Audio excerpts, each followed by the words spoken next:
I'm Tom Farr, Director of the Religious Freedom Project here at the Berkeley Center, and welcome to another in a series of conversations about religious freedom, sponsored by the Religious Freedom Project. Today, our topic, as you know, is international religious freedom policy becoming respectable? Now, you may notice a little bit of tongue-in-cheek in that title, and I'll come back to it in a minute when I introduce our guests and tell you why I put it that way. Before I do, though, I'd like to tell you just a little bit about the Religious Freedom Project for those of you who don't know us, and something about our future plans very briefly here.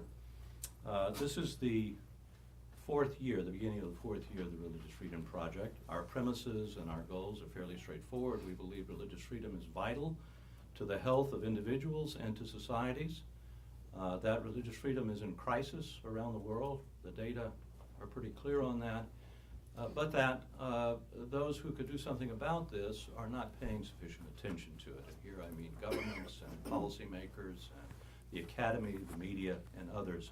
These are our target audiences. We seek to provide research and scholarship and to disseminate this through a variety of means, including events such as this one, to discuss the various aspects of religious freedom. So for the first 3 years, we've been sort of doing an inventory of the meanings of religious freedom in the various religious traditions and various cultures. We've had a team of scholars during this first 3 years that are international and interdisciplinary. We've held conferences here at Georgetown and elsewhere in the United States, and indeed abroad, a conference in Oxford and another in Rome in December. Beginning in January, we are shifting our focus, narrowing it, if you will. We're beginning to look at the causal relationship between religious freedom and other social, economic, political goods. For example, the relationship between religious freedom and economic development and the reduction of poverty, the relationship between religious freedom and stable, long-lasting democracy. We're going to announce soon a new team of scholars, including economists and political theorists and others, who will focus on some tantalizing evidence that, for example, you can't have in a highly religious society sustained economic growth without religious freedom, or you can't have stable democracy without religious freedom. Now, while we are focusing, we'll continue to focus on the scholarly part of this, as this event today shows, we want to focus on the policy world as well. I came to the issue of religious freedom, of all places, through the State Department. And I will retain this interest in policy as long as I'm here, and I think the RFP will as well. If you can provide diplomats with an argument to be made to the Chinese or the Egyptians, or take your pick, that religious freedom would help you with other goals that you have, and that indeed you will fail at your other goals, sustained economic growth, for example, if you cannot grapple successfully with this issue of religious freedom. If you could provide those talking points for our diplomats, you would have done something, I think, very, very important. Let me simply mention that, finally, on the Religious Freedom Project, that we are going to have a major event on March 24th, to which you will all be invited, at which we will announce a new partnership between Georgetown's Religious Freedom Project and the Institute for the Studies of Religion of Baylor University. We will hold this on March 24th. Those of you who pay attention to such things will know that this is the day before the Hobby Lobby case will be held, oral arguments will be held at the Supreme Court. The title of our event will be Everybody's Business: The Political, Economic, and Legal Implications of Religious Freedom. We will begin with a keynote conversation between the President and Chancellor of Baylor University, Ken Starr, former Solicitor General of the United States, and Harvard Law professor Alan Dershowitz, who will discuss the HHS mandate of the Affordable Care Act. And then we will follow with a couple of panels which will look at various aspects of this. One will look at the Hobby Lobby case. That'll be a group of lawyers. If you can't stand that, then come to the next one, which will look at, those of you, I know there's some in here who share my disdain for lawyers, but I just know too many of them, so I can't go too far with that. The second, and I think in some ways the most interesting panel, is going to be investigating the relationship between religious freedom and the poor. What does my colleague Tim Shaw, his lovely wife Rebecca Shaw, is an expert in the relationship between religious freedom and women in India, especially untouchables. And she has performed studies that she will talk about at this conference. So come and join us. If you haven't received an invitation already, it's because you're not on our listserv. Give me a card or an email address, and I'll make sure you get that. I just saw Katrina come in. She will join us in a minute. Let me set the stage. Hi, come on up and join us. Let me set the stage for our discussion this morning, entitled, Is International Religious Freedom Policy Becoming Respectable? Now, most of the people in this room don't need this little tutorial, but let me just do it anyway. In 1998, Congress passed the International Religious Freedom Act, which mandated that the United States in its foreign policy would advance religious freedom around the world. And in passing this law, it created several important institutions to carry out this policy. The centerpiece is the Ambassador at Large for International Religious Freedom. This law has operated under 3 administrations, Clinton, Bush, and Obama. It's had 3 ambassadors at large. It's a position which is currently vacant, and I am told is to be filled soon, and not to put too fine a point on it, but there may be a candidate or 2 for that position sitting in this room today. Just to titillate you. The other important institution that is directly represented on our panel, of course, is the U.S. Commission on International Religious Freedom, which was given the job by the International Religious Freedom Act of providing separate and independent recommendations to the President, the Congress, on issues of international religious freedom, producing its own report, and if you like, although the law does not use this language, act as a watchdog with respect to the operation of the State Department, which, whether we like it or not, is where U.S. foreign policy is made and implemented or not. We have representing the U.S. Commission on International Religious Freedom, Dr. Katrina Lantos-Sweat, who will speak second, but I'm going to introduce her first. She is the Vice Chair of the U.S. Commission on International Religious Freedom. She established in 2008 the Lantos Foundation for Human Rights and Justice, which I think is named for her father, Tom Lantos, who is, for my money, one of the most important, if not the most important, congressional champions of human rights, including religious freedom, in the history of the United States Congress. A great man who passed away a few years ago, and if I might say, his daughter is a wonderful representative of that tradition in her own right. We're delighted to have you, Katrina. She will speak second because we want to give our neighbor to the north, we want to be courteous to our neighbor to the north. It is snowing after all. And it's snowing in your honor, but it's not sticking in honor of me, who is from the south of the United States. Dr. Andrew Bennett is Canada's ambassador for religious freedom. In 2012, when the government of Stephen Harper, Prime Minister Stephen Harper, came into power in Canada, Prime Minister Harper redeemed a campaign promise, as I recall, that he would establish an Office of Religious Freedom in the Canadian Foreign Ministry. And after a suitable amount of time, and I might suggest moving a little quicker, more quickly than his neighbor to the south, they found Ambassador Andrew Bennett, who is an outstanding representative of the thinking about religious freedom that exists in Canada. You can read about his formidable background. I would note, by the way, based on what I had said earlier about our interest in the relationship between religious freedom and economic development, that both of our discussants today have some, you can read about it in their bios, which you have some business experience, have some experience with this important issue, after all, not only to our own countries, but to everyone. So let me, with that, stop and turn to Andrew, but let me, before I do that, simply say to you why I titled this panel, this discussion as I did, is International Religious Freedom Policy Becoming Respectable. Those of you who have the misfortune to have been reading what I have been writing for the last 10 or 15 years will know that I have been complaining for much of this time that none of the three administrations under which the law has operated have taken it seriously enough, have given it the priority that I believe it deserves, not only as a human right, but also as something that I think is in the national security interests of the United States. Our colleagues may or may not agree with me on that. I've encouraged them, as I always do, people to disagree with me if they can support the disagreement with facts.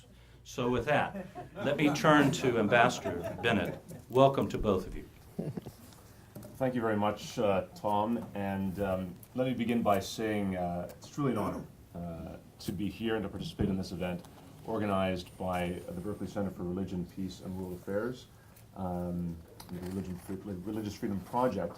And the center, from my mind, has certainly established itself as a leading institution on the issue of religious freedom by hosting informative events such as this, and also through its exemplary scholarship, greatly contributing to our understanding both here in the United States and north of the border and in the English-speaking world of what it means to promote this fundamental and what I would call a foundational human right.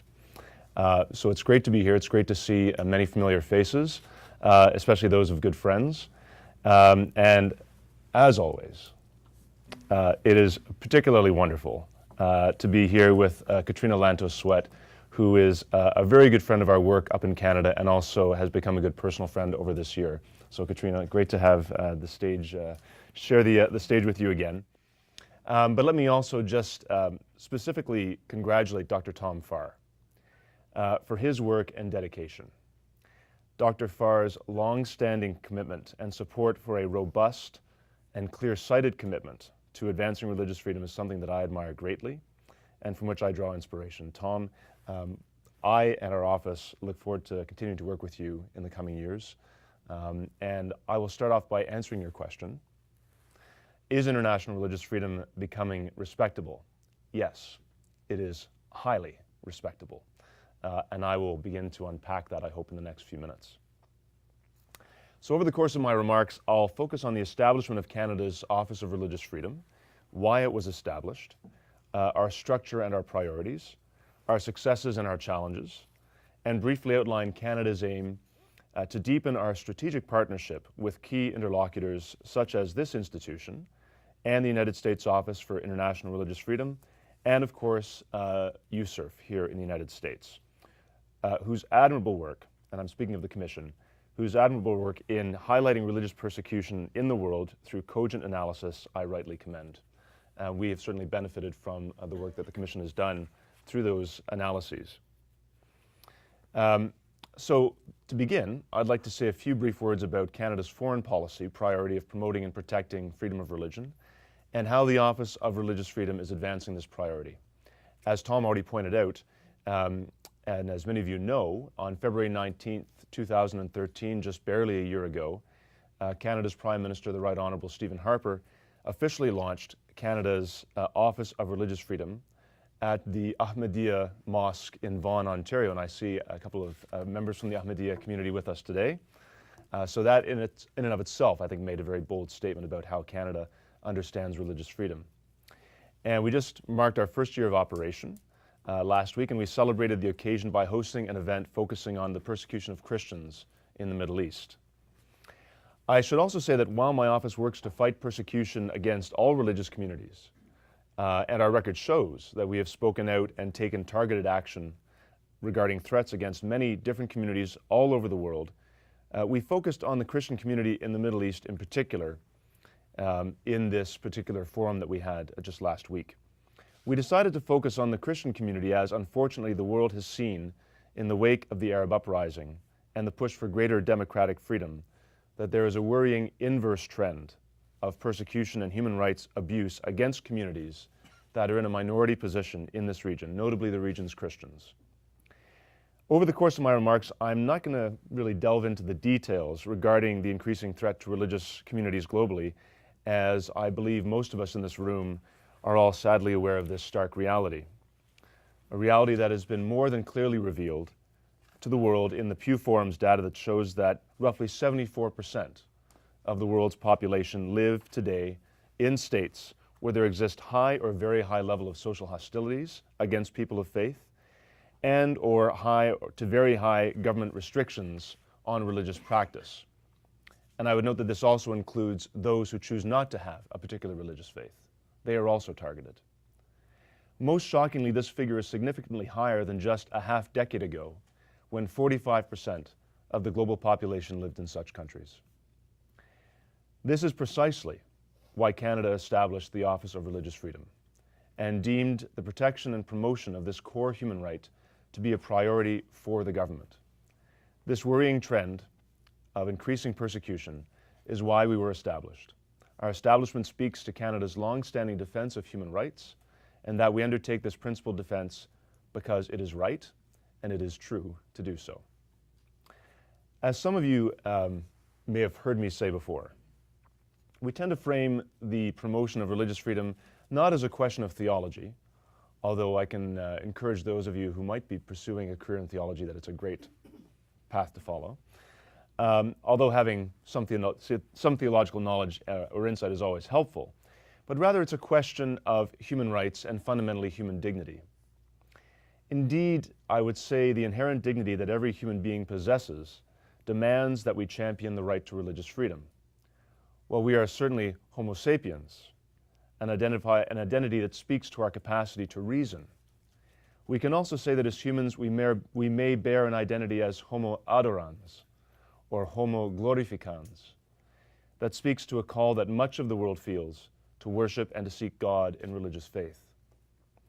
Therefore, through the work of our office, we are focused on protecting and advocating on behalf of religious communities under threat.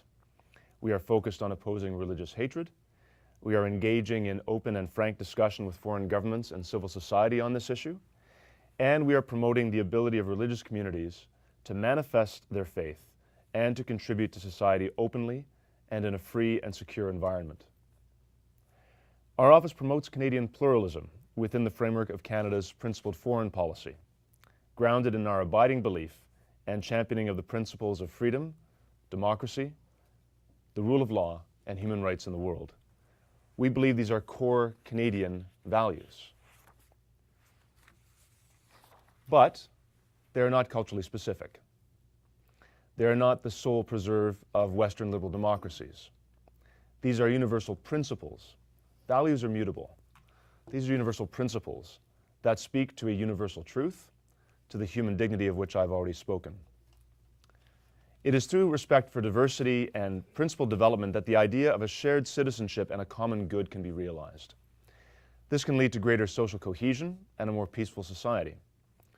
Research shows, and the Berkeley Center has contributed greatly to this understanding, that with religious freedom, greater religious freedom, there is greater economic opportunity that can be unlocked through an enabling environment for all citizens to contribute to the overall well-being of their society. Unfortunately, there are many issues of great concern to the office and to all of you, including harsh punishment and persecution of individuals targeted for apostasy, blasphemy, heresy, and other alleged religious offenses. Furthermore, as we know, often freedom of religion is not violated by an overt act of a government, but often through a government's inability or unwillingness to protect a particular religious community from violence perpetrated against it by members of another community. I'm not going to mince my words. Such restrictive regulations and the resulting social animosity unambiguously undermine a country's potential. Clearly, the challenge is immense when we're addressing issues of religious freedom in the world. This is truly a global concern. However, over the past year of our operation as the Office of Religious Freedom in Ottawa, we have had some notable successes, I think, and our challenges have been brought into sharper focus. So where have we made progress, and what do I consider our successes to date? I believe our greatest progress has been made through our advocacy, outreach, strategic policy development, and the launch of our Religious Freedom Fund, which is our key programming pool. For example, since my appointment, I've consistently spoken out both at home and abroad about the importance of religious freedom and calling attention to its violation internationally. For example, at a conference in Budapest on anti-Semitism in contemporary Europe this past October that was co-sponsored by the Lantos Foundation and by the government of Hungary, I drew attention to the legislation in certain countries that limit the rights of some people to fully practice their faith. I've also interacted with Canadian and international media in order to better inform the public and the world about the mandate of our office and the various activities that we're undertaking.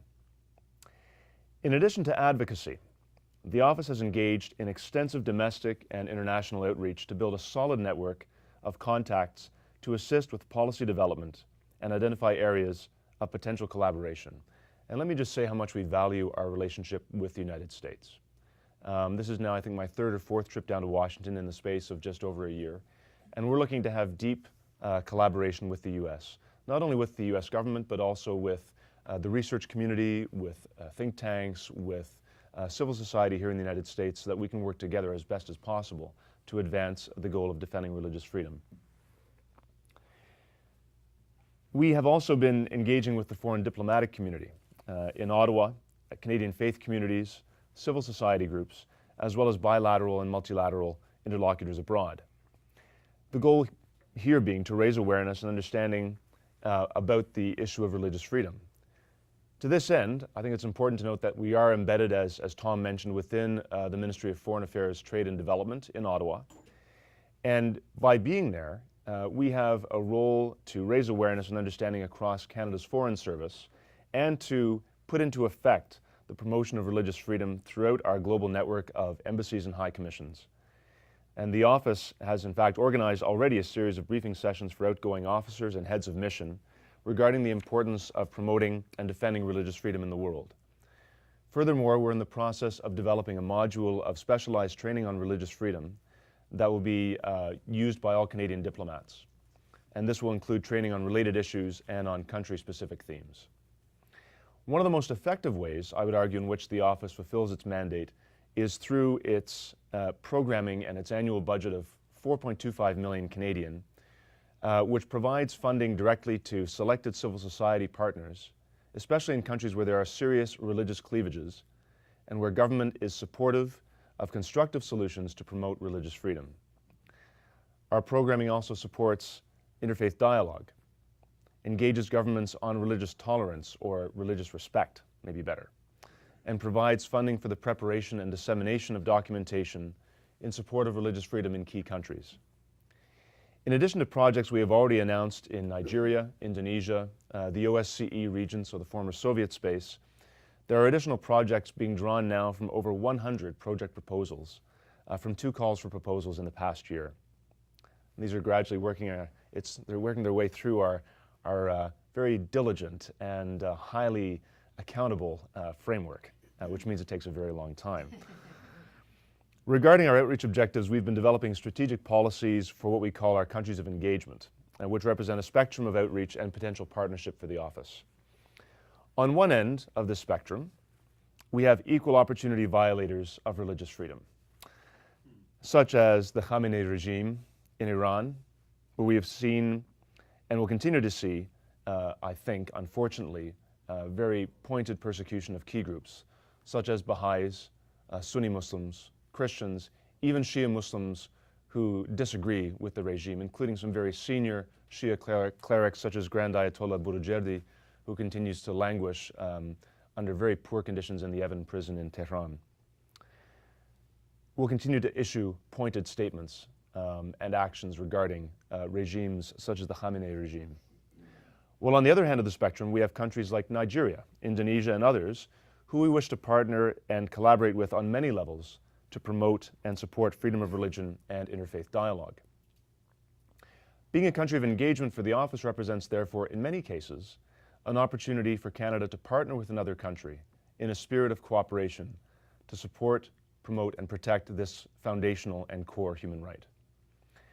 Though my team and I are proud of the work that we've done so far, the negative trends of recent years call for a focused and sustained response from countries like Canada and the United States, as well as continued engagement by our office with domestic and international partners, such as all of you here today.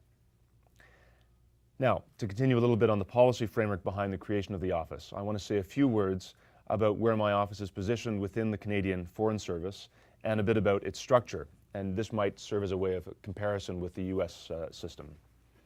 Firstly, a general point about the importance of creating the office within Canada's Department of Foreign Affairs, Trade and Development. Religion plays a very influential role in many countries around the world. I think we all understand that, where religion can dominate political, socioeconomic, and cultural discourses to a much greater degree in our own countries. Placing it within the department also helps to fully deliver on our role as diplomats, as we need to consider key influences on governments we wish to engage. If we do not do this, if we do not factor in the religious realities in countries and how we wish to engage them, we risk developing a diplomatic blind spot if we don't consider religion. The nexus between geopolitics, international security, religious belief must be examined and understood to ensure that a nuanced foreign policy is developed. One needs only look as far as the current situation across much of the Middle East to see this relationship in all its complexity. Just as a case study, I think, that points to the need to understand what's happening in countries and being able to read the movements and shifts within the politics of a particular country around religious freedom. The Iranian Revolution of 1979, where Grand Ayatollah Khomeini, who was exiled in Paris, was able to influence and encourage Islamic revolution through the distribution of recorded sermons and support to religious leaders. This, unfortunately, was not considered by Western governments, and thus, in part, led to what some consider a surprise revolution. Secondly, within the department, our office has enjoyed a high level of political and official support, due in part to the priority placed on this issue of religious freedom and the prominent position of the office within the department's overall structure. Just by way of comparison, there are only two levels between myself and the minister's office. So I report up to an assistant deputy minister and then to the deputy minister, who's the head bureaucrat in the department. Furthermore, we've worked hard over the past year to engage the full range of our foreign service in our embassies and high commissions abroad to ensure that our mandate and activities are well defined and supported.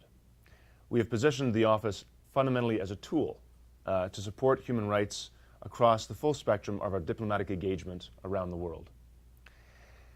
I was also asked to comment on the U.S. Office for International Religious Freedom and any advice I might have for the new ambassador, who I understand will be named shortly.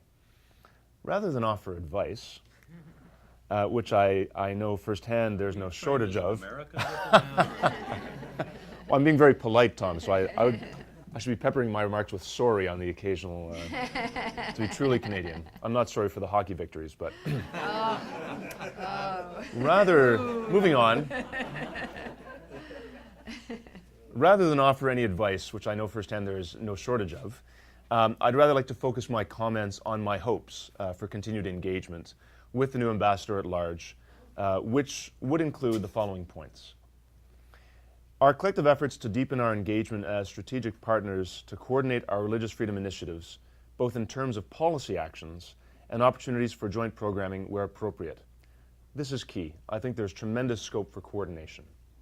There are areas in the world where it's appropriate that Canada act alone, but there are also, I think, opportunities in areas in the world where Canada and the United States can have deep collaboration, policy-wise, programming-wise. And we can also have deeper collaboration with other like-minded countries, such as the United Kingdom, Germany, Poland, and other countries that are coming on fairly strong in beginning to focus on religious freedom as a priority, such as Brazil. The annual country-specific reports would be an example of this. I can tell you that my office finds them extremely useful, and they do certainly help to inform our policy, obviously through a Canadian filter. And then finally, I think we need to use our considerable collective diplomatic efforts to bring more attention to religious freedom violations in order to continue to build international momentum. And so Canada and the United States and other like-minded countries need to work consistently and I think with deep engagement in organizations such as the OSCE, such as the United Nations, to really advance freedom of religion in a consistent, clear, and direct manner. For our part, Canada's Office of Religious Freedom will oppose religious hatred without favor to a particular religious community or a particular expression of belief.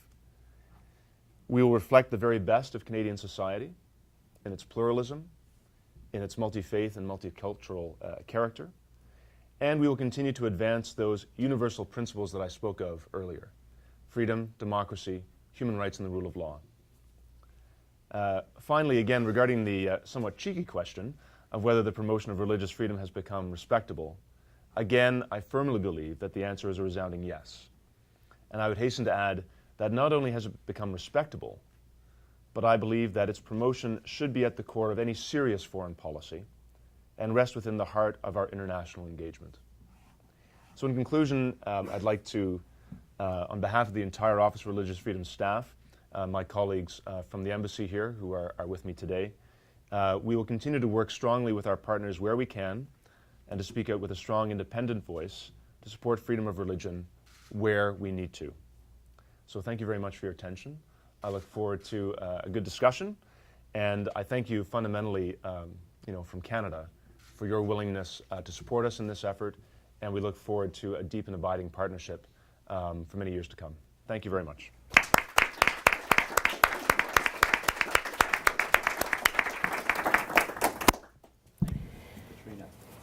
Well, good morning. It is an enormous pleasure for me to be here today as well. I feel like it's a bit of a heavenly blessing to have those beautiful snowflakes swirling outside. I know a lot of people are sick of winter, but this morning as I was catching a cab to my first meeting, the taxi driver and I were discussing the fact that we both thought that snow was one of God's great gifts to humanity, that it was always this moment of whimsy and magic, and that a little bit like religious faith, when it first arrives, it fills you with joy and just this incredible sense of the possibility and the beauty of the world. And then it gets to be some tough slogging as you go along. And I think that is often the way it is in many people's faith journeys, that you're sustained by the beauty of that initial moment, and then you have to get out there and do the shoveling and all of that. But it is a nice thing to have happening outside our window today.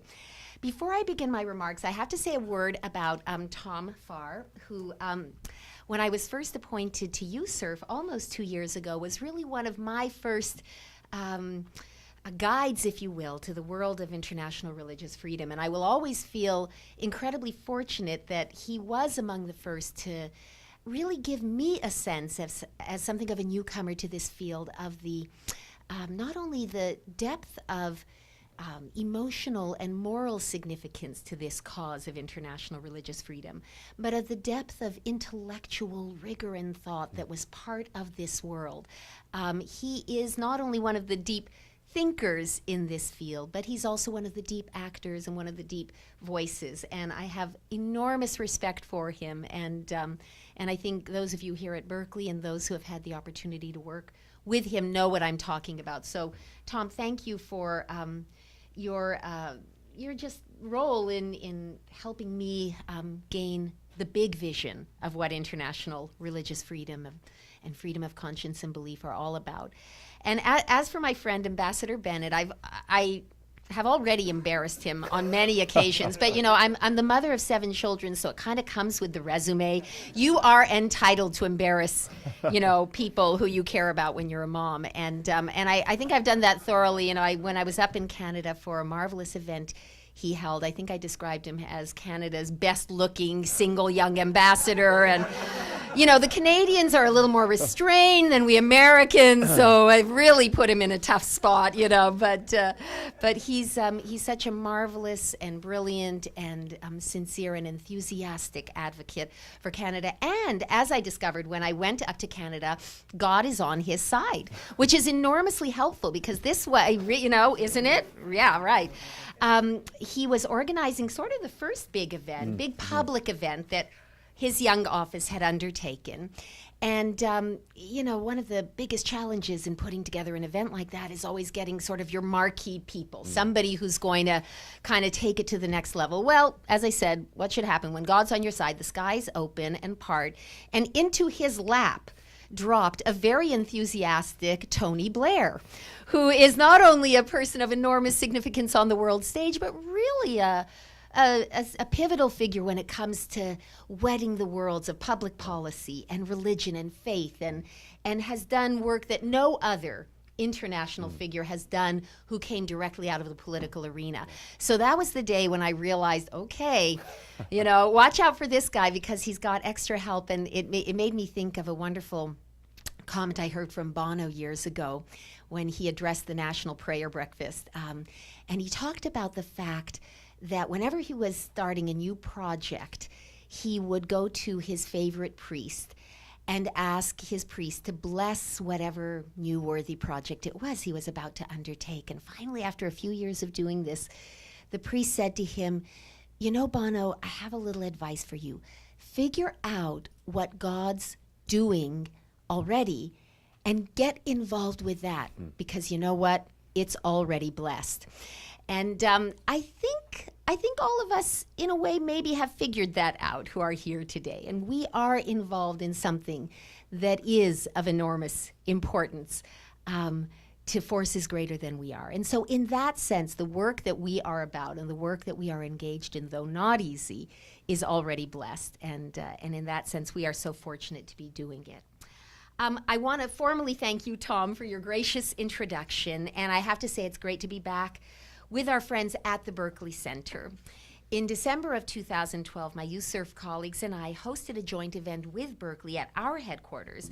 So thank you for returning the favor and giving me this opportunity to address you here in your home turf today. I want to address what Tom has called his ironic question, whether international religious freedom policy has finally become respectable. Tom, it's a very good question, and let me answer it in 3 ways. Yes, in some ways it has become respectable. No, in other ways it still lacks widespread respectability. But yes, it can become not only more respectable, but imperative if we are willing to redouble our efforts to make it so. So let's begin with the positive side. How, in some sense, religious freedom has achieved greater respectability in our time. The good news is that belief that religious freedom must be protected and defended abroad has been institutionalized through laws and offices established for that purpose. Last year, for example, marked the 15th anniversary of our own country's enactment of the International Religious Freedom Act of 1998. As you know, IRFA created an Office of Religious Freedom in the State Department, along with an ambassador-at-large position for international religious freedom, and of course, the commission on which I now serve as vice chair. Moreover, this month marks the 1-year anniversary of Canada's establishing its own International Religious Freedom Office, which is headed by Ambassador Bennett, and as has already been said, he's done remarkable work in rallying his country on behalf of freedom of religion or belief as a right which everyone, everywhere, must enjoy in the fullest way. And I should add that, we have had the opportunity and the pleasure really of welcoming and hosting Ambassador Bennett at our monthly meeting just a few days ago and on earlier occasions. His enthusiasm and dedication to the cause of religious freedom truly is contagious. And finally, let me note that earlier this month, my USERF colleagues and I were in Europe, that most secular of all regions of the world, for some really, I think, pivotal and groundbreaking meetings with the European Parliament Working Group on Religious Freedom, which was established last July. And it was kind of exciting.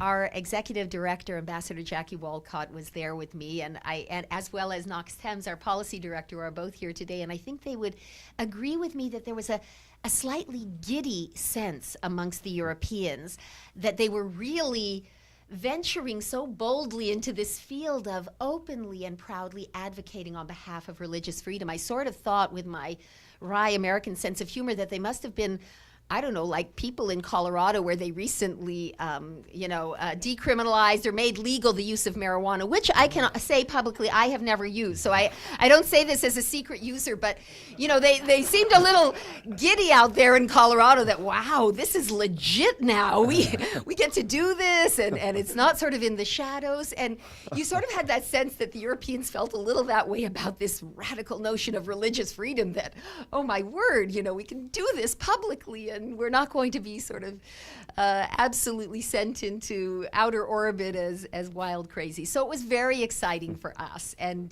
they seemed really, really enthused and excited at the prospect of reclaiming this most fundamental right, this great right, and putting it much closer to the center of their foreign policy and their discussion about how you secure the blessings of democracy and freedom and human rights more broadly in the world. And so that was really an exciting moment for us. And I do want to mention one other thing, which wasn't in my formal remarks, and that is I don't know how many of you had the opportunity to hear or read President Obama's speech to the National Prayer Breakfast. I see a few nodding heads. I was not in town for it because we were overseas at the time, but when the transcript of his remarks were first forwarded to me, I turned to Ambassador Walcott and said, did we write the president's speech? And that's pretty cool if we did. And she said, no, we didn't, but we could have, because particularly the portion that spoke about the essential nature of global international religious freedom and why it's so implicated in all of the key goals of our foreign policy was very, very encouraging. And so I think in many, many ways, we are at a hinge of history, and we're swinging in the right direction when it comes to countries embracing the significance and relevance of this issue. And so, what is driving this? Why is this happening? Why in a place, in a region like Europe, which itself is so secular, are they starting to bring religious freedom as a cause back more into the center of the discussion? I think it's partly because in many of these same circles, leaders are coming to realize that across the globe, religion matters.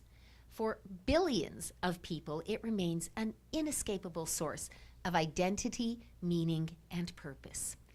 For much of the world, the connection between religion and religious freedom is clear.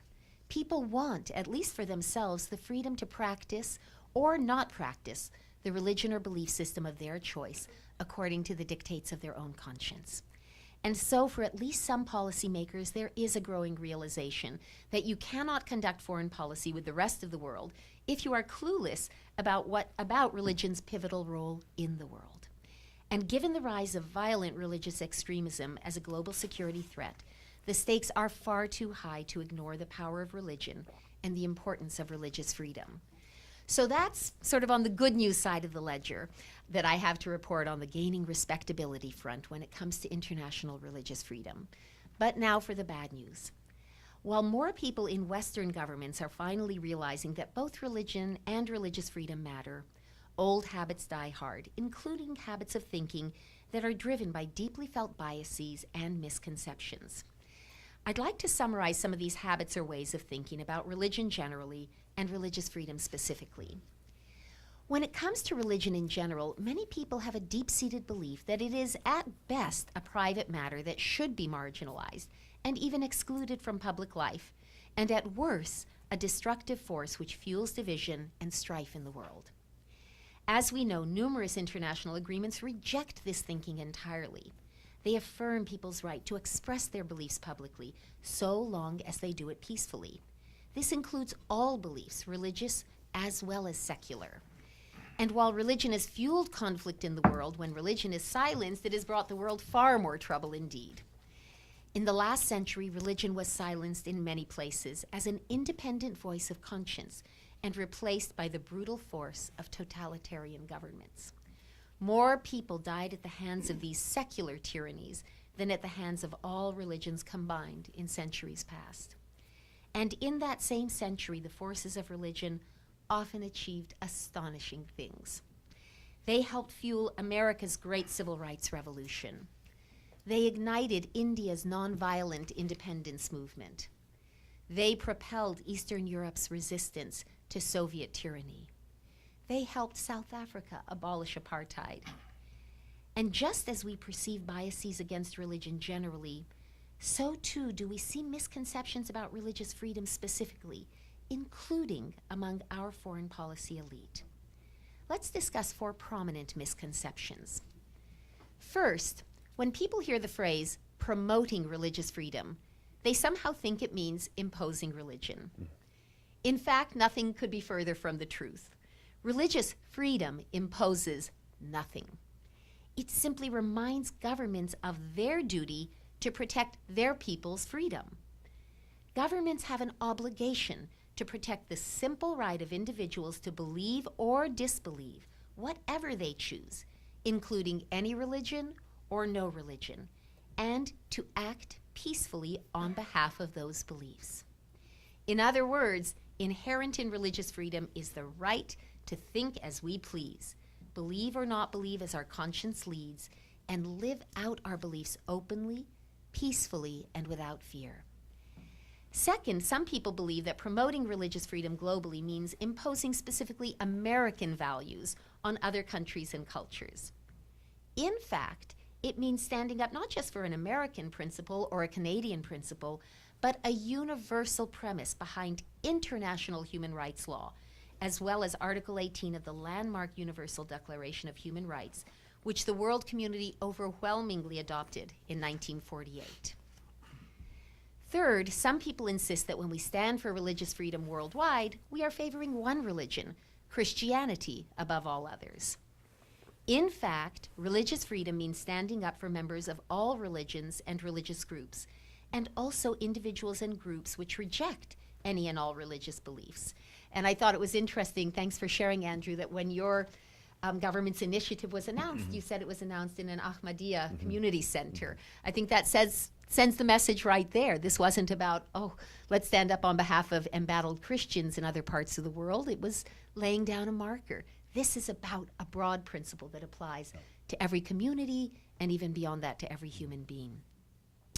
Our record shows that USERV has defended the right of members from every religious group in the world, as well as members of no religion, to follow their conscience. And finally, some people believe that promoting religious freedom is far too narrow a foreign policy concern, one that should take a back seat to economic or security concerns. In fact, like it or not, universal and humanitarian concerns, such as protecting human rights, including religious freedom, powerfully affect our relations with the world. As Hillary Clinton said when she was Secretary of State, these concerns define who we are as a people. Moreover, far from being at odds with economic or security concerns, religious freedom is associated not only with political democracy, but social and economic progress, diminished tension and violence, and greater stability, both within and among countries. And nations that trample on this freedom provide fertile ground for poverty and instability, war and terror. And often when we from USERV are meeting with interlocutors in other branches of our government, the executive branch, State Department, and leaders in Congress, we invite them to take a look at our list of CPC countries, our countries of particular concern, and those are the nations that we identify as being the most egregious abusers of religious freedom. And you don't have to have, an advanced degree to see that those are pretty much the list of countries from which our gravest national security threats originate. There's an interesting overlay. You can put those two lists one on top of the other, and there is huge overlap. This question of whether or not societies do a good job protecting this fundamental freedom is incredibly intimately implicated in our concerns, our security and other foreign policy concerns as a country. The conclusion is clear. If we care about the prosperity and security of other countries in the world, the last thing we should want to do is consign religious freedom to second-class status. I believe that these concerns, biases, and misconceptions continue to play an unfortunate role in holding back our country's full support on the ground for religious freedom abroad. I believe they are at least partly to blame for the fact that under both Republican and Democratic administrations alike, Washington has failed to act consistently under the IRFA law to designate nations as countries of particular concern, or CPCs, for their severe religious freedom violations. And Washington has failed to make religious freedom a central aspect of U.S. foreign policy. I do really think, though, that the President's recent remarks and Secretary Kerry's recent initiatives to establish the Office of Faith-Based Religious Engagement within the State Department show that this administration has a new and deeper commitment to change this fact and to really raise, in a very meaningful way, the profile of this issue. You know, it's hard to imagine a higher profile ratcheting up of focus and attention on this than the President himself speaking out in, you know, one of the really major religious gatherings and events in the country. So I am enormously optimistic on that front. In the past, this failure of our nation's blind spot when it comes to prioritizing this right has had consequences, and the consequences of this neglect could not be more obvious. Violators such as Egypt, Pakistan, and Vietnam continue to escape precisely the kind of accountability that IRFA was meant to provide. And even those nations that have in the past been designated as CPCs sometimes in the end escape accountability if administrations fail to take action to prevent corresponding sanctions against these countries from expiring. Now, some will argue, and this is a perpetual debate in foreign policy circles, that confronting offenders is misguided, and that religious freedom strategy should be based solely on engagement, including diplomacy. While engagement clearly has a central role, I do nonetheless have a response to those who seek engagement alone as a solution. Please tell me, what will move offenders to stop persecuting their people, if not the credible threat of real-life consequences for such behavior? In the end, there has to be a threat of some consequences in order for there to be any leverage. Without that implied threat, the leverage is non-existent. When we let the process of designating offenders atrophy and we do not prioritize religious freedom in our foreign policy, we are surrendering our leverage, providing little or no incentive for nations to respond in good faith to our diplomacy. The failure of the executive branch under several administrations to fully employ the CPC tool in the IRFA law speaks volumes about the need for every one of us in this room to build greater support at home for religious freedom abroad. If we are to turn things around in this arena, we must be ready, willing, and able to answer concerns, counter suspicions, and dispel key misconceptions about both religion and religious freedom. If we don't do the job, who else will? If we don't state repeatedly and patiently what we mean and what we don't mean by religious freedom, how can the status quo ever change? If we don't engage in educating people about religious freedom abroad and why it should matter to all of us, how can we expect the answer to Tom's good question to be anything other than, no, religious freedom is still not respectable enough to move our world? So let me conclude my remarks by thanking the people at Berkeley for continuing to fight in the trenches for our great cause, and also with a challenge to all of us, including myself. Let us never tire in fighting the good fight to make religious freedom policy not only respectable, but an unavoidable and imperative factor in our country's foreign policy. Let us be fully prepared each day with compelling answers to the critics' questions. And let us, working together, move the ball forward on this fundamental right for the sake of our nation and indeed the world. Thank you.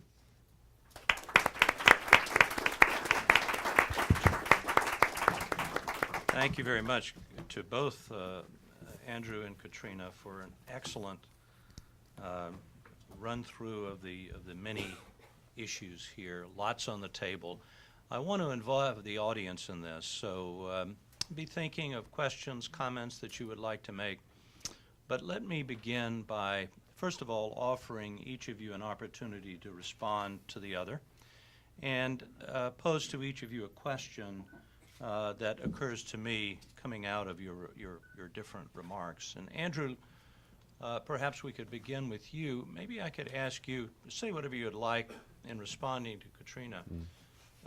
But I wonder if you would address the first thing that she said in the second part of her presentation, which is the part about how there's some bad news with respect to religious freedom. And she noted, I think quite correctly, that for many people in the West, which would include Canada and the United States and Western Europe, religious freedom is at best, she said, a private matter. Yeah. And that it legitimately should be marginalized, or, to add my articulation of the same thing, there's so many other rights claims and so many other privileges that people seek, that religious freedom is really just a claim of privilege by religious people, and it should have no greater standing than any other claim of privilege, I think, is another way of putting the same thing. So it's a private matter. What you do in your house of worship on Friday, Saturday, or Sunday, or whenever, is fine, but it should really have no legitimate public provenance and impact. And Katrina, when Andrew's finished, perhaps you could respond, say whatever you'd like to respond to his excellent comments, but if you could also address, Andrew mentioned the CPCs and how valuable they were to the Canadian government, to his operation, to know what these are. And you've made, I think, a very salient case that those of you, these acronyms are terrible. When you start using acronyms as verbs, then you know you're really in trouble. CPC, that sucker, you know. This means countries of particular concern. It is the annual listing that is required, although not always honored in the breach by administrations, required of every administration to do annually. The bad guys, the really severe violators of religious freedom, are supposed to be named in this list of countries of particular concern, and then the administration is to take some action against them, including what is allowed by the, and this is a very American thing, including the option of no action. I mean, that's an action. You can take no action, but you have to explain it. You can waive all action if it's in the interests of the law. So this CPC list, Katrina has, I think, made a compelling case that you can't do without it, that you need the leverage of this potentially punitive, although I would argue severely underused opportunity for the United States.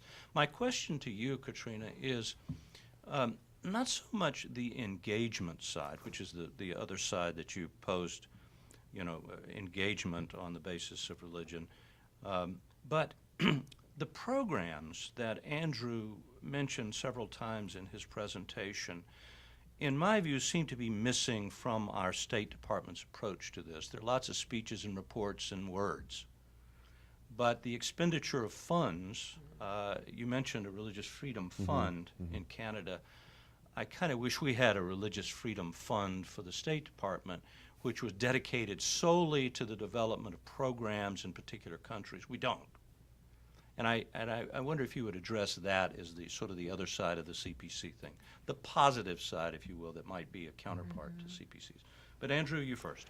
Well, it's interesting that you noted that point in Katrina's excellent remarks. I also noted the same point. And religion is a private matter. I think if we look at history, religion has never been a purely private matter. Religion has been lived out in the streets, it's been lived out in the squares, processions, devotions, whatever they might be. So this idea of religion as a private matter is a fairly new understanding. And I think, unfortunately, in both Canada, Western Europe, to a lesser extent, I think, here in the United States, we've done a very effective job over the last half-decade of pushing religion or any public expression of faith so firmly into the private sphere that often we've forgotten how to have those discussions in the public sphere. And I think that's changing somewhat in Canada. But it gets to that point that I made about a diplomatic blind spot, where it's very hard to engage on freedom of religion matters, and my own colleagues in the Foreign Service have pointed this out to me.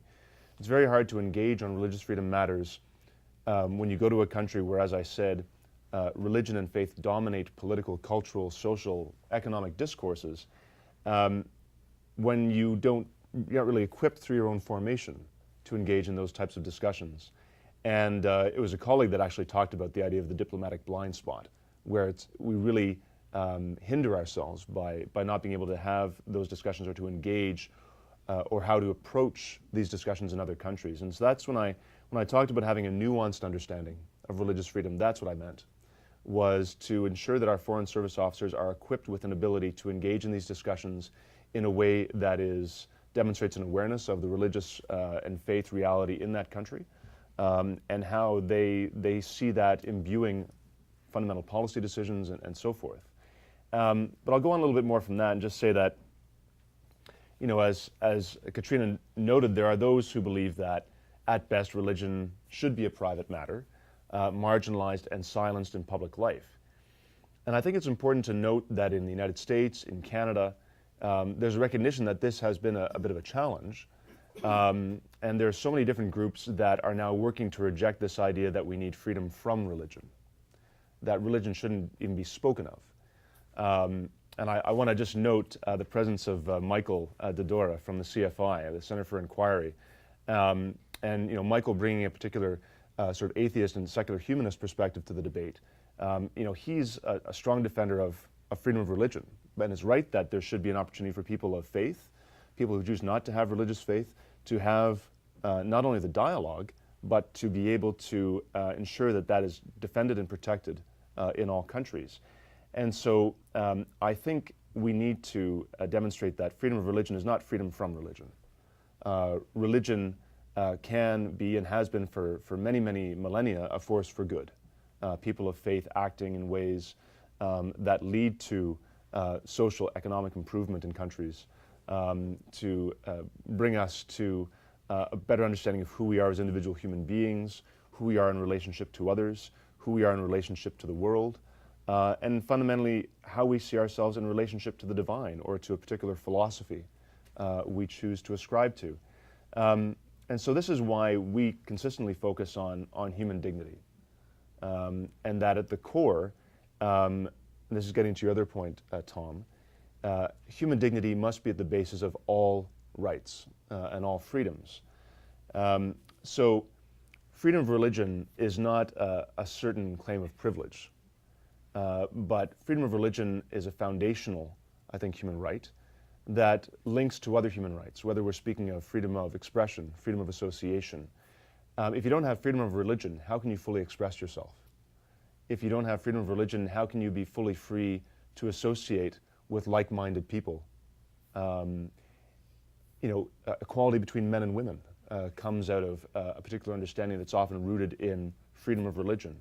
In our own foreign policy, one of our other fundamental foreign policy goals is to fight against early and child forced marriage.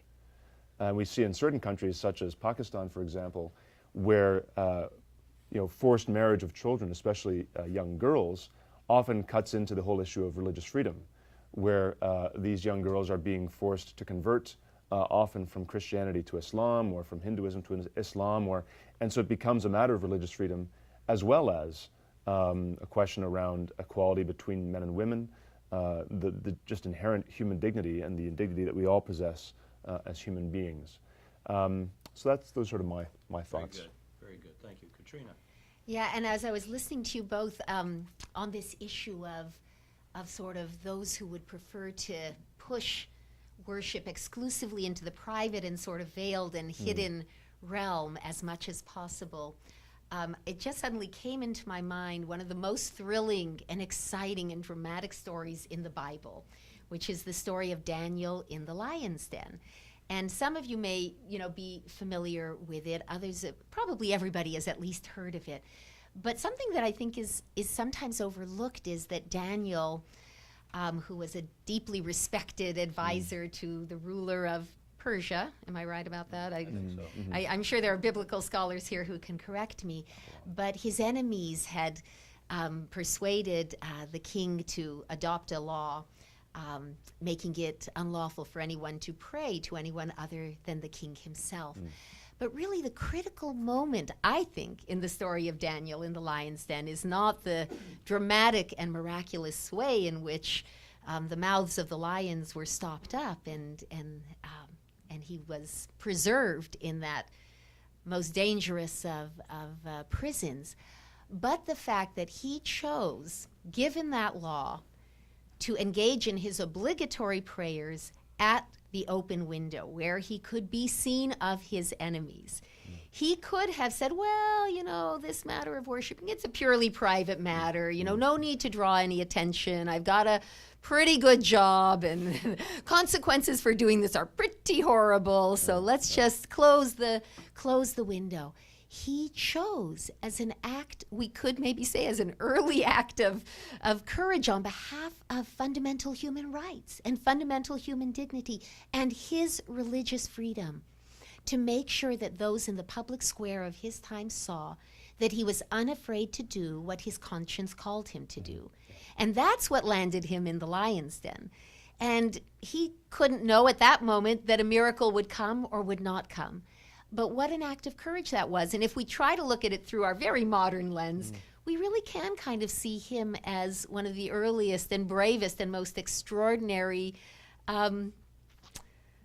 warriors on behalf of the right that's sitting here in this beautiful safe room today we are defending. So this matter of not giving ground on the right to publicly and in community with others freely and peacefully practice your belief is something that I think we cannot afford to give ground on. It has a very distinguished and ancient historic provenance and patrimony, and we can look to examples from a much more brutal age to find that there were those with the courage to stand up for that right.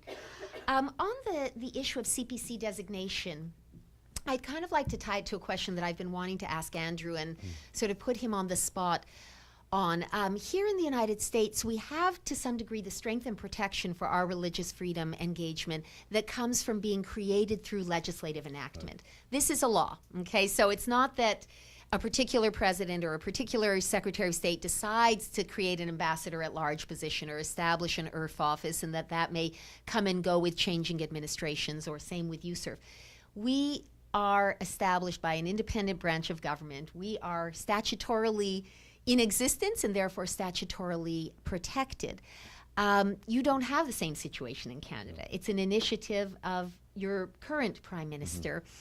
And so I guess I'd like to shift your question just a little bit, if I may, Tom, and ask you, Andrew, how you think, whether you think the value and the importance of this initiative is beginning to gain enough traction that you see this effort surviving, surviving into Canada's political future, whatever it may hold. And I also then would ask and would love to hear your thoughts about what you from the outside see as the value of that annual designation process. We at USERF do our job of annually creating our recommended list, but as we have all noted, that is not always acted upon by our secretaries of state. And that's something we regret, because the designation becomes an inflection point. It becomes that moment when the spotlight is shown upon these particular countries, and when the opportunity for heightened engagement, suddenly that door opens again. And without the designations, it's not that the designation itself is the end of the story. It's sort of the beginning of the story, the beginning of hopefully meaningful, productive engagement. But the moment creates the opening for the engagement. And whether that engagement is, more punitive in the way, in the context of sanctions, whether that engagement is more positive in the context of, you're a friend, you're an ally, or you're a country with whom we have shared concerns on terrorism or, a number of other issues. Can we now sit down together and maybe come up with some ideas and some plan of action that could move in the right direction? The designation itself is the moment that opens that door to lifting the issue up, creating the opportunity for engagement, and creating the opportunity for progress. Great questions. Andrew, if you could do it quickly, Yes. I'd like to get the audience involved. Sure. I think just in terms of the long-term viability of the Office of Religious Freedom, as I mentioned in my remarks, the office has, obviously full political backing. It's a creature of the current government in Canada, but also I think the wisdom of putting it, embedding it within our Department of Foreign Affairs, Trade and Development, and if I can be really horribly immodest, having a civil servant take on that role as ambassador rather than sort of a partisan appointee, I think was a good decision, because I think in working with my colleagues, they see in me another civil servant, and so there's an awareness of, okay, he gets it, he understands how things work in government, and so part of my work from very on has been reaching out to my colleagues within the department. So I think we've been able to establish the ORF really well within the Department of Foreign Affairs. Now, we share, as I was saying to someone the other day, we share essentially a common popular culture between Canada and the United States. I mean, we have better indie rock bands, but that's okay. Please don't bring up hockey again. Right. Please don't bring up hockey again. Well, we won't even mention that. But our political culture is quite different. So the Office of Religious Freedom in Canada is established by a decision of the Cabinet. My appointment is a Cabinet appointment. So it's not entrenched in statute. I think it's important to note that we'll be having an election in Canada in 2015, and that we have a new sort of fixed election cycle that was brought in by the Conservative government. So that's what we're expecting. But no cabinet can obviously bind a successor cabinet, and that's based on the principle within parliamentary sovereignty that no parliament can bind a successor parliament. Since all the members of the cabinet are parliamentarians, that's the doctrine that holds. So there's always a risk that there would be a decision taken by a subsequent government to choose not to have an Office of Religious Freedom. But my goal really is to demonstrate that this is not a partisan issue. It's fundamentally in the interest of Canada to advance as part of its human rights policy framework. And just in short, it's what we do in Canada. Just very quickly on the usefulness of CPCs. And your CPC ranking. For us, we don't feel the need to have a list of countries of particular concern. We know which countries we wish to focus on. We know that some of those are of a particular challenge, such as Saudi Arabia, such as Iran. But we do use your CPCs kind of as a bit of a signals check. Okay, the Americans have identified these countries. Great. Typically they do more or less align with the countries that we're concerned with, but not always.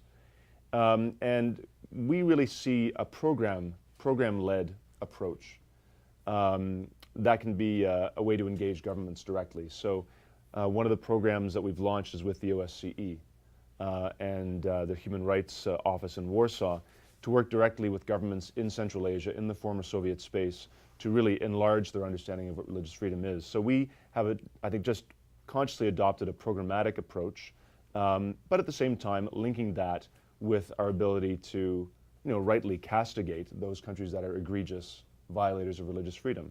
So there's always a balance that needs to be struck. We've chosen not to go the route of countries of particular concern, but we certainly have our countries of focus, and that really motivates our work and our country strategies. Very good. We have a mic, gentleman up front, and then Sue, you'll be next. Oh, you're going to take mine. How come you're taking mine? Well, thank you very much. Question concerns when you have conflicting rights claims. On the one hand, individual freedom of religion and belief. Yes, I'm Piero Tozzi from the House Foreign Affairs Committee, the subcommittee that deals with human rights, counsel to that. You have, on the one hand, individual freedom of religion and belief, and sometimes collective rights, the rights of the Ummah in the Muslim world. In Latin America, often indigenous rights, uses and customs law that conflicts with individual rights. But even in liberal democracies, rights such as LGBT rights or right to contraception paid for. How do you resolve these competing rights claims? And it's a question for the panel, including you, Tom, if you want to jump in. Okay, 10 seconds for that one. No, just kidding. Go ahead. Say whatever you Okay, well, I'll try to do it in 10 seconds. I think that, the way that the Universal Declaration was drafted as it pertains to the whole range of human rights is with the focus on the individual. And so in that sense, in the inevitable conflict between, individual rights versus community rights, while individual rights are not absolute and cannot in every instance prevail over community rights, we are stronger when we lean in the direction of favoring the rights of the individual, because at the heart of the whole human rights project and concept and idea is the individual dignity of the human being. And so in that sense, my instinct in such battles is to, wherever possible, favor the individual's rights. Now, as you suggest, that often brings individuals into conflict. I think we see that coming down the road in this country. And thank goodness USERF doesn't deal with domestic religious freedom issues. But I think, all of us are sophisticated enough to understand that freedom of religion and conscience rights are perhaps on something of a collision course with some newly emerging social views and a newly emerging social consensus, as you said, for example, in the LGBT area. So it's tough. And there will always be instances where finding the balance and resolving and finding a way to accommodate the widest possible scope for freedom of conscience rights, but at the same time acknowledging that they are not absolute and that there is a social sphere in which sometimes those conscience rights must be, to some degree, they must adapt in the public arena to parameters that society has set. That's where the rubber really meets the road, and that I can't answer in 10 seconds. Well, I think this is a big question. It's one that I think comes up on a regular basis in this discussion on freedom of religion. Human rights are born by individuals, but they're often lived out and manifested in communities. So freedom of religion is a classic example of that. So I, as an individual human being, have the right to freedom of religion. A community or a faith does not have a particular right, but the individuals that form that community have that right, and they live that out in community. Religious freedom cannot exist in and of itself as a lone right. It necessarily dovetails with other rights. And so I wouldn't, I don't like the language of competing rights claims, because I think that often loses track of what is, again, at the core of human rights, and as I said before, is human dignity. So if we take the LGBT issue as a point of departure, the Canadian government has been very strong in its foreign policy in defending people of same-sex orientation from persecution in countries such as Uganda. That is often seen somehow to come into conflict with freedom of religion by some people, and I would reject that idea.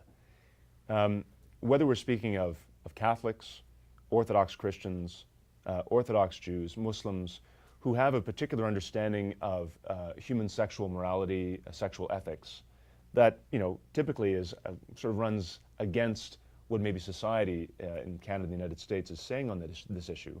For those faiths and individuals in that faith to hold that view is perfectly justifiable. But the line is crossed when a view like that turns to hatred and persecution. So that's when I talk about having a nuanced understanding of religious freedom. We need to defend people's rights in a particular faith to hold their beliefs, but those beliefs cannot be used to target others, to violate the human dignity of others. And so that's why all of these rights need to coexist together and mutually reinforce one another. And a key is respect. Yeah. At the end of the day, it does boil down to people being mature enough to show sincere respect, even to those with whom they may, Yep. disagree quite profoundly. And that's a real mature quality, that ability to offer that sort of respect. Okay, we're going to take a couple more. Piero asked me to give my opinion. I'm going to withhold that. If you're interested on this, Google the Common Sense Society, which had an event on the Hill at which I spoke on this very issue. You can find out if you care what I think. Okay, Sue, where we go?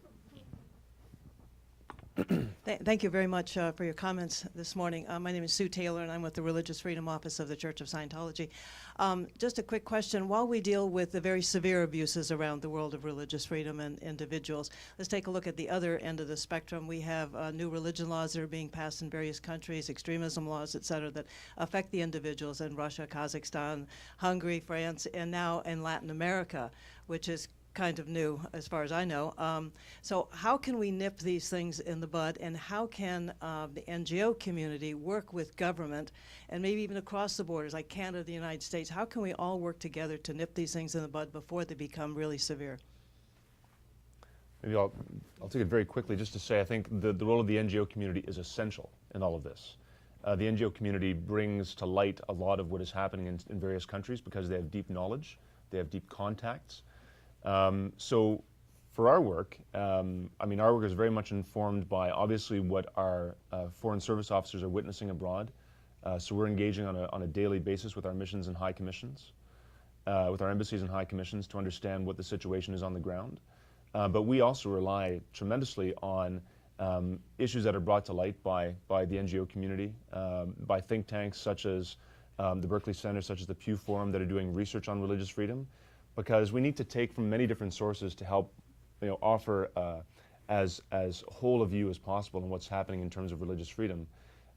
So, from the very beginning, my office and I've been very open to engaging with NGOs, having them come to my office to talk about things. We might have disagreements on approach.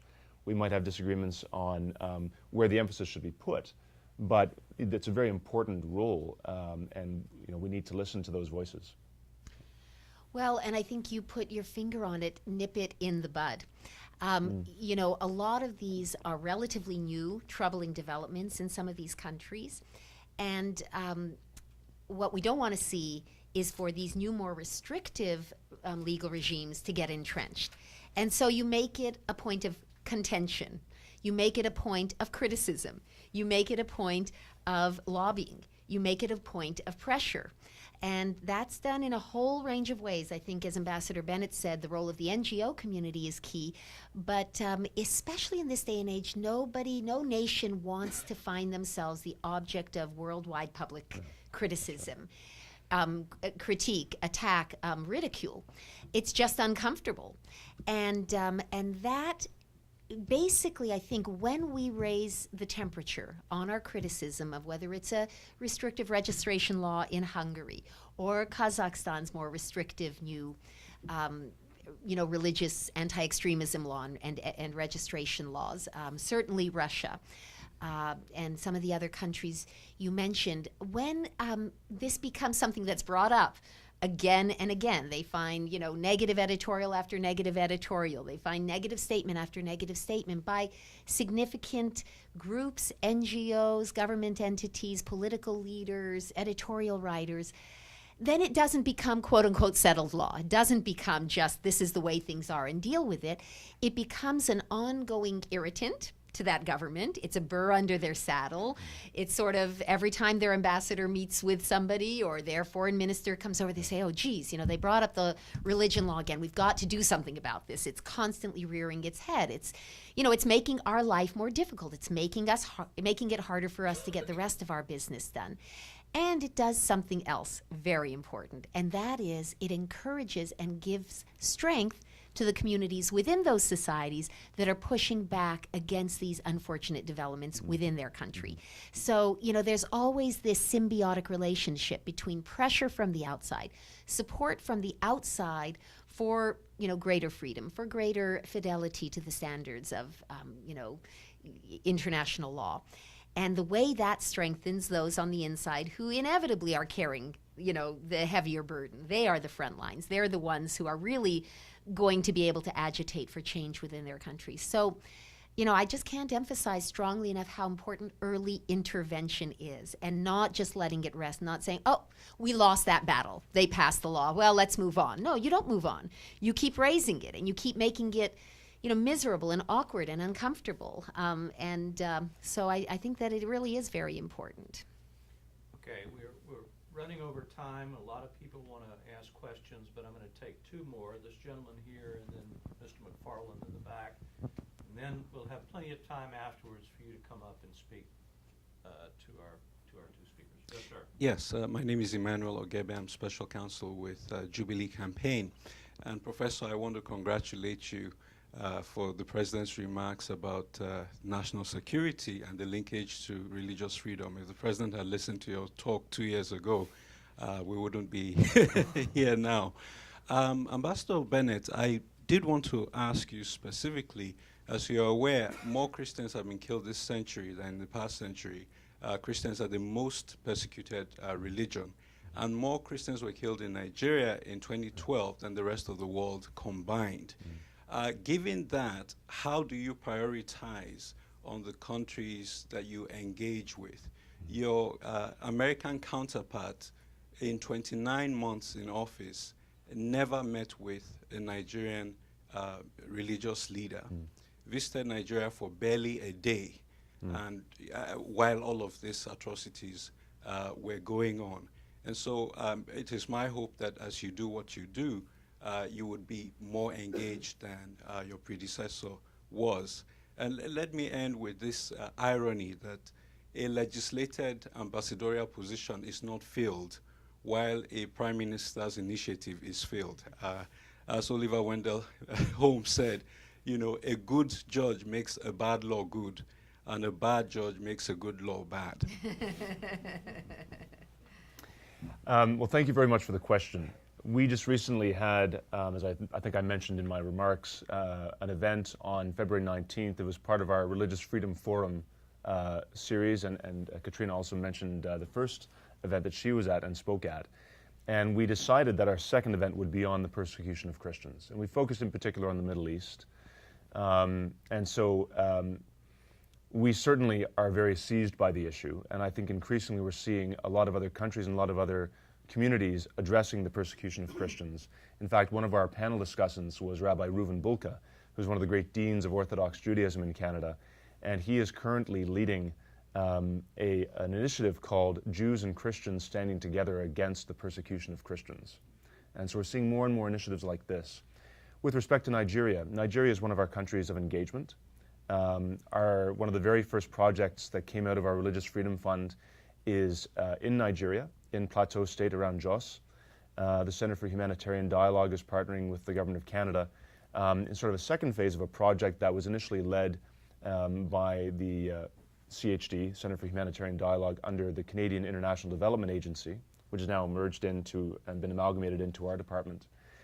And that is to work to really deal with that post-conflict situation that you found in Plateau State between Christians and Muslims, working not only with the common people there on the ground, but specifically targeting religious leaders, bringing them together, bringing Muslim and Christian women together, bringing Muslim and Christian youth together. It's an ongoing process, and so we're going to be sponsoring that project for the next, I can't remember how many years, but it's a multi-year project. We've had some very good meetings with the Nigerian community in Canada. High Commissioner Maduekwe has become a good friend. My program officer was just in Abuja and traveled through Nigeria to get a better understanding of the situation there. So Nigeria is currently, as I said, one of our countries of engagement, and it's one of those countries where we think we can have multi-level and very deep engagement because the Nigerian government, I think, is very conscious of the situation there in the country. But again, this referring to the CPCs, I think there's a commonality in that there is fluidity. So there are countries right now that we might be choosing to focus on that in subsequent years we might not need to place as much focus on. It wasn't my thinking 6-8 months ago that we'd be focusing a lot on Ukraine, and we are.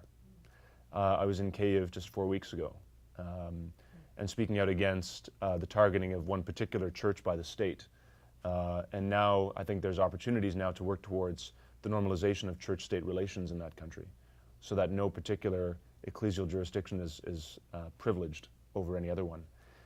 So our countries of focus, they shift, and that's based on information, again, from our embassies and high commissions, but also, again, from analysis that's out there. And we also use the Pew Forum's indicators for government restriction and social hostilities as kind of a methodological framework for determining what countries we focus on. Tom, could I say something very quickly about this? Thank you for your question, and I actually will be traveling to Nigeria next month as part of a USERF delegation, so I very much look forward to have the opportunity to learn more, understand more, and hopefully move things in some small positive way. But I would say that the point you raise is a very profound one, and to some degree, the burden lies on the shoulders of the Christian community around the world to raise the level of awareness about how dire and how extraordinary the situation is. Tom didn't mention this, but I'm the daughter of the only Holocaust survivor ever elected to the United States Congress. And I think the Christian community, particularly the Christian community in the West now, should go to school on the experience of the much, much, much smaller Jewish community in their efforts on behalf of Soviet Jewry during the late 60s and particularly the 70s and even into the 80s. That was a community, of course, that felt enormous sorrow and probably a degree of responsibility at how unable they had been to help their co-religionists in their hour of greatest need during the Holocaust. And within that community, there was a determination that never again would they somehow in any way be found wanting when it came to the defense of their brothers and sisters in parts of the world where they were threatened with death, with annihilation. And in many places of the world, the Christian community is under such assault. Certainly violence and extermination, but also ethnic cleansing, being driven out of places, not a Holocaust in the sense of what we saw during the Second World War, but very grave for ancient Christian communities. And so I would go to school on what the Jewish community did, particularly here in the United States. They created a conference of major Jewish organizations for Soviet Jewry.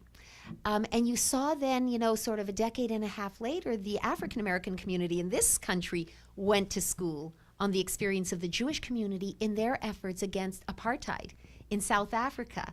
And they forged new roads and came up with new methods, but there was a learning from each other and a coming together under umbrella organizations, putting aside whatever differences might have existed amongst these different communities and groups and organizations, and saying we will push this onto the agenda of our politicians. We will push this onto the agenda of our media. We will push this onto the agenda of communities, grassroots level, bottom up, top down, and we're going to make this something that everybody knows about. Everybody's going to know about Soviet Jews. Why would people even care? A tiny group, far off, it could have been utterly irrelevant, and they forced it onto the agenda, and it should be something doable by the Christian community in the West.